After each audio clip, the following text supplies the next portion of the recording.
하나님 말씀은 사도행전 2장입니다. 2장 37절에서 42절입니다. 그들이 이 말을 듣고 마음에 찔려 베드로와 다른 사도들에게 물어 이르되 형제들아 우리가 어찌할꼬 하거늘 베드로가 이르되 너희가 회개하여 각각 예수 그리스도의 이름으로 세례를 받고 제사함을 받아라. 그리하면 성령의 선물을 받으리니 이 약속은 너희와 너희 자녀와 모든 먼데 사람 곧 주 우리 하나님이 얼마든지 부르시는 자들에게 하신 것이라 하고 또 여러 말로 확정하여 권하여 이르되 너희가 이 패역한 세대에서 구원을 받으라 하니 그 말을 받은 사람들은 세례를 받으며 그 날에 신도의 수가 3,000이나 더하더라. 그들이 사도의 가르침을 받아 서로 교제하고 떡을 떼며 오로지 기도하기를 힘쓰니라. 아멘. 베드로는 오순절 성령 강림을 믿지 못하는 당시에 그 예루살렘에 모였던 그런 많은 사람들과 유대인과 조롱하는 무리들에 대하여 담대히 일어서서 세 가지 메시지를 그들에게 전하고 있습니다.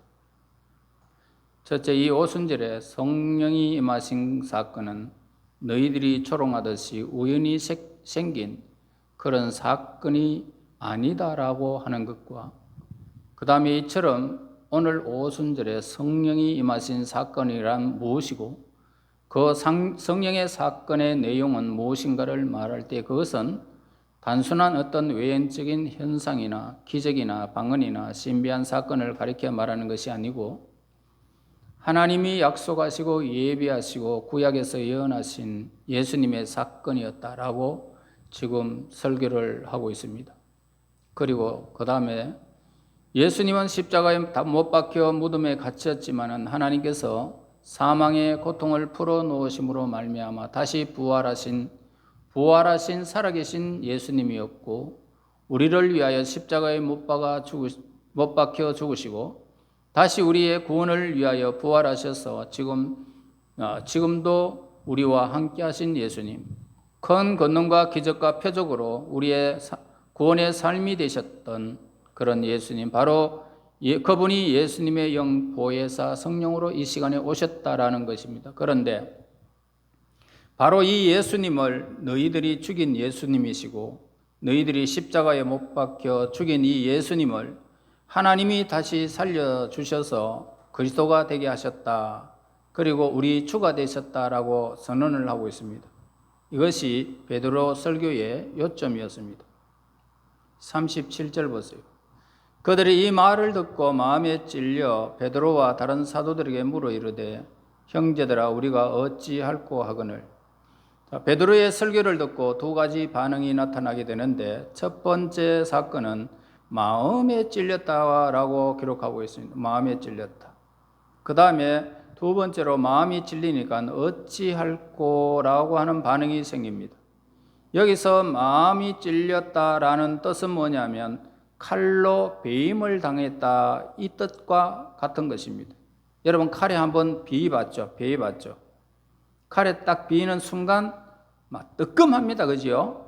예, 굉장히 막 소름이 쫙 끼치지 않습니까? 한번 이렇게 칼에 막 싹 들어가면 그런 뜻입니다. 그러니까 히브리서 4장에 기록한 말씀과 같습니다. 하나님의 말씀은 살았고 활력이 있어 좌우에 날선 어떤 검보다 예리하여 혼과 영과 및 관절과 골수를 찔러 쪼개기까지 하며 또 마음의 생각과 뜻을 판단하느니 지으신 것이 하나도 그 앞에 나타나지 않음이 없고 우리의 결산을 받으실 이의 눈앞에 만물이 벌거벗은 것 같이 드러나느니라. 자, 이것이 하나님 말씀임을 가르쳐 줍니다. 그러니까 내 영혼이 뒤죽박죽 되어졌을 때에 내가 이 세상에 내 삶이 그냥 매 있는 것처럼 세상에 속한 사람이 되어졌을 때 그리고 하나님의 거룩한 성령의 역사가 임할 때 분리 현상이 일어나는 것입니다. 이 세상에 속해 있던 것들이 완전히 걸려 칼에 베이듯이 그냥 쫙 베이는 것입니다. 우리의 것과 세상의 것, 마귀의 것들이 전부 다 완전히 분리되는 현상이 일어나는 것입니다. 칼로 쫙 베이버립니다. 그러니까 하나님의 말씀과 하나님의 성령의 능력은 우리의 영과 혼과 관절과 골수를 쪼개기까지 하고 우리의 마음의 뜻과 생각까지 감찰하신다라고 말씀하고 계십니다. 그래서 하나님 말씀을 들으면은 우리의 속이 벌거벗은 것처럼 다 드러나고 숨기지 못하게 되는 것입니다. 모든 것이 노출되고 마는 겁니다.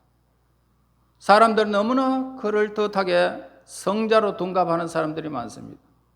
순수하고 위선이 없는 사람들을 사람처럼 그렇게 자기를 변장하는 사람들도 많습니다. 그러나 하나님 말씀과 성령의 능력 앞에는 모든 것들이 숨겨질 수가 없습니다. 나는 죄인입니다 하고 쓰러질 수밖에 없습니다. 정말 하나님 말씀을 듣고 성령의 역사가 접하게 되어지면 우리가 입고 있던 옷을 다 벗은 것 같이 되어 우리의 모든 것들이 다 적나리하게 다 드러나는 것입니다. 순식간에 내가 벌거숭이가 된 것처럼 부끄러움과 수치감 때문에 그 예수님을 그 자리에 엎드려 그 십자가 앞에 우리가 나가지 않을 수가 없습니다. 그래서 영적인 충격을 받게 됩니다. 이것이 바로 하나님 말씀이죠. 왜 그들이 마음에 찔렸을까? 두 가지 이유 때문에 그들은 마음에 찔렸습니다. 첫째, 성령을 모독하고 슬프게 했고 거슬렸던 것 때문에 마음에 찔린 것입니다. 오순절 성령의 사건이 일어나서 성령의 능력과 기적을 그들이 보았을 때에 사람들이 그 사건을 조롱하고 비웃었던 것입니다. 세술에 취했다고. 그때 그 조롱과 비웃음 때문에 베드로의 설교에 대해서 담대한 것을 보게 됩니다. 그 설교를 듣고 그들이 그렇게 무능했던 이 세상에서 연약한 어부가 어떻게 해서 저런 말을 할 수가 있겠느냐. 그래서 그 마음에 설교를 듣고 마음에 찔려버렸죠. 또 한 가지는 예수님의 십자가 때문이었습니다. 그들은 그동안 예수를 자기들이 죽였다라고 생각하지를 않았습니다. 그냥 사형 선고 받아가지고 빌라도가 죽였지. 로마 병정들이 십자가에 달아서 창으로 찔러가지고 죽였지 않느냐라고 생각했습니다.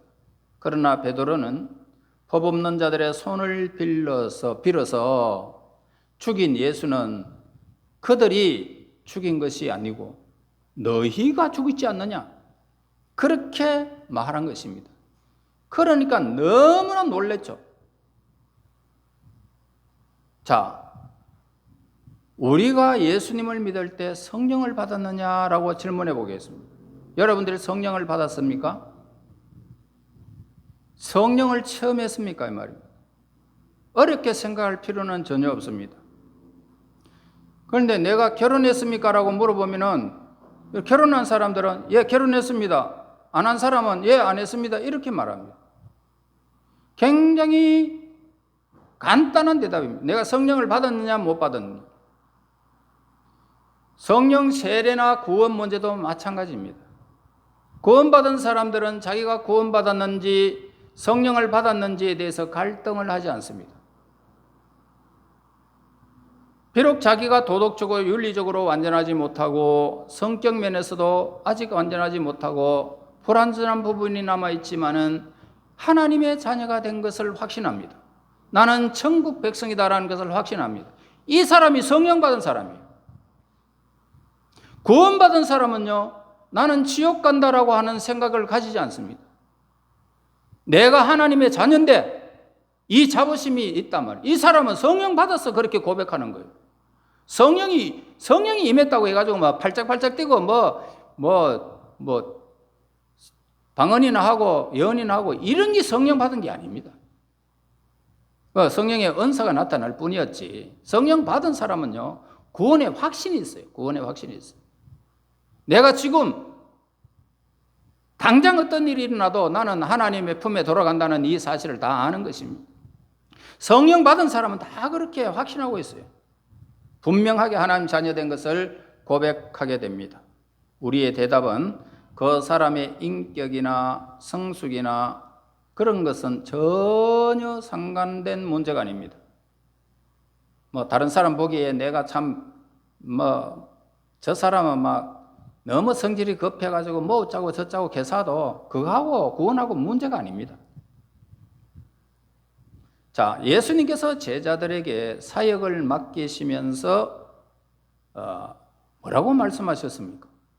아버지께서 약속한 그것을 받기까지 예루살렘을 떠나지 말라고 했습니다. 그것은 성령 받은 것이 이렇게 중요하다는 사실입니다. 구원받은 확실히 중요하다는 것입니다. 하나님의 일은 오직 하나님에 의해서만 이루어지기 때문입니다. 여러분, 우리가 한 가지 더 생각해 볼 것이 있는데, 우리가 정말로 십자가를 경험했는지 라고 하는 것입니다. 십자가를 경험했을까? 십자가에서 예수님이 못 박아 죽인 것은 그들이 아니고 나의 죄 때문이라는 것을 고백할 수 있느냐 이 말입니다. 내 죄 때문에 예수님은 십자가에 죽으셨고, 나의 허물 때문에 그분은 모든 고통을 감내하셨다는 것을 우리가 알게 될 때에 이것을 갖다가 경험했다는 것입니다. 십자가를 경험했다는 것입니다. 왜 많은 성도들이 능력이 없을까요? 왜 능력이 없을까요? 왜 구원에 확신이 없습니까? 그것은 자기가 죽는 경험을 하지 않았다는 것입니다. 그러니까 사도 바울은 로마서 7장 15절에서 19절 말씀에 보면은 만일 내가 원치 아니하는 그것을 하면 내가 이로 율법의 선한 것을 시인하노니 이제는 이것을 행하는 자가 내가 아니요 내 속에 가는 죄니라. 내 속 곧 내 육신에 선한 것이 가지 아니하는 줄 아노니 원함은 내게 있으나 선을 행하는 것은 없노라. 혹 행할 능은 내가 원하는 바 선을 하지 아니하고 도리어 원치 아니하는 악을 행하는도다. 자, 구원받고 성령의 인도를 받아서 하나님의 복음을 정말로 죽기까지 복종하며 복음을 전했던 사도 바울이 하는 고백이었습니다. 그가 원하는 바 선은 행하지 아니하고 악을 행하는 것다. 어허라, 나는 공고한 사람이다.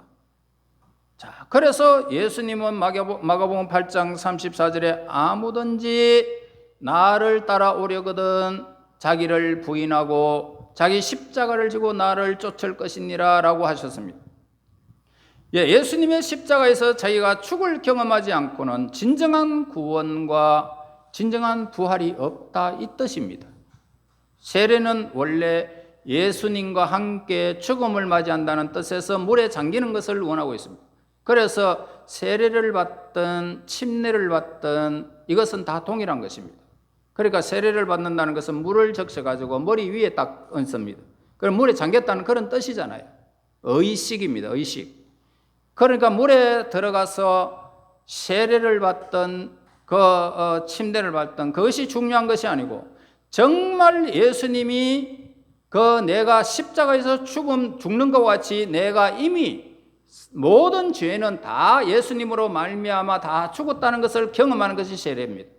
그래서 우리가 다시 일어나는 것은 부활의 예수님, 나의 생명의 부활, 내가 사망에서 생명으로 거듭나는 기적의 사건이 그것입니다. 그러니까 베드로 설교의 두 번째 반응이 있으면 이겠습니다. 우리가 어찌할꼬. 오늘날 교회에 비극이 있으면 뭡니까? 이 어찌할꼬라가 없단 말입니다. 없다. 그냥 우리는 이래도 괜찮다는 것입니다. 지금까지 그냥 아무렇게나 교회 나가 왔다 갔다 해도 괜찮다는 겁니다. 그러니까 대가를 치르지 아니하고 값싼 감상주의 은혜와 그리고 십자가의 그 고난을 거부하는 구원과 부활의 축복만을 받는 그런 태도. 진정한 성령의 역사는 뭐냐면 십자가를 통과하는 부활인 것입니다. 십자가가 아니면, 다시 말해서 죽음이 없으면 부활이 없지요. 그래서 고난에 우리가 동참하는 것이 뭡니까? 영광이라는 겁니다. 내가 죽는 경험을 하는 것이, 자기를 포기하는 경험 속에서 진정한 성령의 능력과 치유와 기쁨과 평화를 맛보게 되는 것입니다. 그러면서 어찌할꼬? 더 이상 숨길 수 없다는 것입니다. 돈이 없으면 어찌할꼬 소리 안 합니다. 돈이 떨어져야 소리가 나죠. 건강이 완전히 망가져야 어찌할꼬 그럽니다. 사람들은 돈이고 배경이고 건강이고 모든 것들이 무너지게 되면은 어찌할꼬라고 합니다. 소망이 없어질 때 우리에게 이러한 고백이 필요하다는 것입니다. 여러분, 이사야가 하나님의 그 화로 앞에, 하나님 앞에 엎드려서 화로다 나여 망하게 되었도다. 주여 나를 떠나소서, 나는 죄인이로소이다. 어찌할꼬 합니다. 하나님, 내가 어떻게 하면 좋겠습니까? 우리는 가끔 신앙의 현주소로 돌아가 천부여 어지옵소서 선들고 합니다. 우리가 기도해야 하는 것입니다. 내가 잘 살고 아무런 염려 없이 지금까지 살아가는 이 모든 그것 말고 이게 행복이 아니고 내 삶을 찢는, 내 삶을 새롭게 하는 예수님과 함께 하나님의 그 영광스러운 것들을 경험하기 위해서는 내가 이 세상에 수많은 의지하는 것들이 끊어지는 순간이 되어야 된다는 것입니다. 열심히 교회에 출석했고 열심히 헌금도 했고 기도도 하고 하나님을 위해서 열심히 살았다고 하지만 내 심령 깊은 곳에는 아무것도 없는 것처럼 텅 빈 공간이 지금도 자리하고 있다면 위선만 남았고 형식만 남았다는 것입니다. 내 영혼의 갈급함은 전혀 생각지 않고 있습니다. 가물은 메마른 땅이 되었습니다. 이러한 통해와 자복이 있어야 됩니다. 가물음의 마른 땅에 담배를 내듯이 내 심령에 하나님의 성령의 담배를 다시 부어주셔서 타게하옵소서. 풍성한 열매가 맺히게 하시고 꽃이 피게 하시고 열매 맺게 하여 주시옵소서. 하나님의 사역을 내 손을 통하여 하나님의 사역을 통하여 하나님의 기쁨이 내 삶을 통하여 이루어지게 해달라는 이런 하나님께 향하는 그런 열정이 우리에게 솟아나야 하는 것입니다. 38절 보세요. 베드로가 이르되 너희가 회개하여 각각 예수 그리스도의 이름으로 세례를 받고 제사함을 받으라. 그리하면 성령을 선물로 받으리니. 기독교의 최대 메시지는 바로 뭡니까? 회개하라, 천국에 가까웠느니라. 예수님께서 세례 요한이 천국 복음을 전할 때 하신 말 선포하셨습니다. 여러분, 회개 없는 구원이 없다는 것입니다. 여러분의 삶에서 돌이켜야 되는 부분들이 있을 거예요. 지금까지 여러분들이 간직하고 여러분들이 그걸 의지했던 그곳에서 돌이켜라 이 말입니다. 여러분, 고통 없는 부활은 없어요. 고통 없는 영광이 없습니다. 회개의 시작이 없으면 우리는 성령도 우리는 받지 못합니다. 그러므로 어찌할꼬 깊은 영적인 회개가 오늘 우리 안에 있기를 바랍니다. 그 다음에 두 번째로 베드로는 예수 그리스도의 이름으로 세례를 받으라라고 했습니다. 회개는 방향을 어떻게 해요? 180도로 완전히 앞에서 뒤로 돌아서는 것을 말하고 있습니다. 그러니까 세상을 향하여 부귀를 향하여 내 삶의 목적을 향하여 달려갔던 우리가 하나님의 영광이 무엇인지를 깨닫고는 하나님의 영광을 위해서 완전히 돌아서는 것입니다. 이게 회개입니다. 내 잘못을 인정했다고 되는 것이 결코 아닙니다. 회개라는 것은 그 자리에 머물지 아니하고 하나님을 향하여 걸어가는 것을 말하고 있는 것입니다. 삶의 부분의 모든 것들이 중심되어졌던 부분들이 여러분 어디에 있습니까? 그 중심 부분이 자식에게 있든지 돈에 있든지 명예에 있든지 내일의 성공에 있든지 그것 말고 하나님의 영광을 위해서 돌이키는 겁니다. 그럴 때에 회개가 여러분들에게 일어나는 것입니다. 여러분, 이 가정이 누구의 가정입니까? 성도의 삶의 가정이라는 것입니다. 예수의 이름으로 세례를 받는다는 것은 그러므로 우리 모두가 십자가에 대하여 죄에 대하여 질병에 대하여 죽어버리고 오늘 우리의 절망과 좌절감과 우리의 모든 것이 세례와 함께 십자가에 우리의 삶을 다 못 박아버리는 것입니다. 그래서 예수님과 함께 십자가에 못 박히면 우리는 예수님의 부활과 함께 나도 부활하는 것입니다. 삶에서 부활하여 진정한 세례가 우리에게 이루어지는 거예요. 그럴 때 오늘날 이 교회 그 문제가 뭘까요? 자기가 죽지 아니하고 세례를 받고 죽지 않고 교회도 나오고 또 하나의 문제는 성경에 관한 지식이 부족하거나 제자 훈련을 받지 못해서 봉사가 헌신이 없는 것이 결코 아닙니다. 구원에 대한 확신이 그 속에 없기 때문에 기쁨도 사라지고 몸이 건조하게 왔다 갔다 하는 것입니다. 사도행전에 나타났던 사도들의 모든 신앙 고백과 간증이 오늘 저와 여러분들의 간증이 되어야 할 것입니다. 그렇게 할 때에 이 약속은 너희와 너희 자녀와 모든 먼데 사람 곧 우리 주 하나님이 얼마든지 부르시는 자들에게 하신 것이라 라고 하셨습니다. 그래서 선택받은 이스라엘 백성들이나 이방인이나 예수님 오실 때까지 인류가 존재하는 모든 사람에게 이 약속과 복이 우리에게 주어진 것입니다.